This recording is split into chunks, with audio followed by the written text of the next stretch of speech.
শ্রদ্ধা ভালোবাসায় চির বিদায় জানানো হলো কিংবদন্তি রবীন্দ্রসঙ্গীত শিল্পী পাপিয়া সারোয়ারকে। সকালে কেন্দ্রীয় শহীদ মিনারে মরদেহ নেওয়া হলে ফুল দিয়ে শ্রদ্ধা জানান তার দীর্ঘদিনের সহকর্মী, বন্ধু, স্বজনরা। সকাল 10টার দিকে পাপিয়া সারোয়ারের মরদেহ শ্রদ্ধা নিবেদনের জন্য নেওয়া হয় কেন্দ্রীয় শহীদ মিনারে। একে একে শ্রদ্ধা জানান বাংলাদেশ রবীন্দ্র শিল্পী সংস্থা, পাপিয়া সারোয়ারের নিজ হাতে গড়া প্রতিষ্ঠান গীতিসুধা, সনন, সত্যেন সেন শিল্পগোষ্ঠী সহ বিভিন্ন সংগঠন ও বিশিষ্টজনেরা।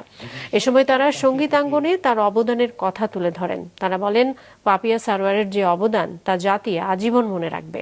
দীর্ঘদিন ক্যান্সারের সঙ্গে লড়াইয়ের পর কাল রাজধানীর একটি হাসপাতালে শেষ নিঃশ্বাস ত্যাগ করেন পাপিয়া সারোয়ার।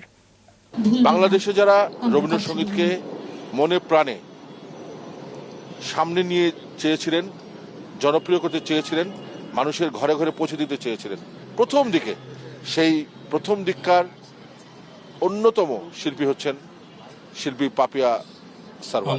একটি ব্যতিক্রম ধর্মী গায়কী দিয়ে আমাদের সকলের হৃদয়কে জয় করে নিয়েছিলেন। ওনাদের মতো শিল্পীরা খুব কম জন্মান, খুব কম আসেন, তো অভাবটা তো থাকবেই, তবে তার আত্মার শান্তি কামনা করছি।